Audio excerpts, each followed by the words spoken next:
जून 2025 तक ऑस्ट्रेलिया ने अपने वर्किंग वीजा सिस्टम में कई महत्वपूर्ण बदलाव किए हैं, जिनका उद्देश्य कुशल श्रमिकों को आकर्षित करना और कुल प्रवासन स्तर को संतुलित करना है। एक प्रमुख बदलाव यह है कि 1 जुलाई 2025 से टेम्पररी स्किल शॉर्टेज वीजा जैसे नियोक्ता प्रायोजित वीजा के लिए न्यूनतम वेतन सीमा में 4.6% की वृद्धि की जाएगी, जिससे यह सुनिश्चित हो सके कि विदेशी श्रमिकों को उचित वेतन मिले। सरकार ने एक नया स्किल्स इन डिमांड वीजा भी शुरू किया है, जो कुशल श्रमिकों को स्थायी निवास की ओर एक आसान रास्ता, कम कार्यानुभव की आवश्यकता प्रदान करता है।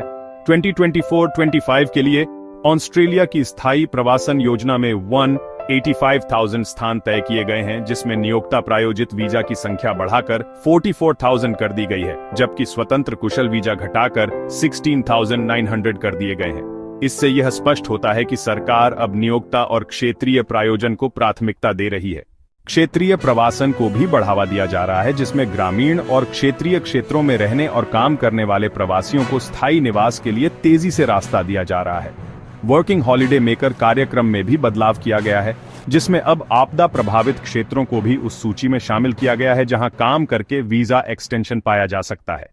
इसके अलावा सरकार कुल प्रवासन संख्या को घटाने की दिशा में काम कर रही है, जिसमें अंतर्राष्ट्रीय छात्रों के वीजा शुल्क बढ़ाना और कुशल वीजा मानदंडों को सख्त करना शामिल है।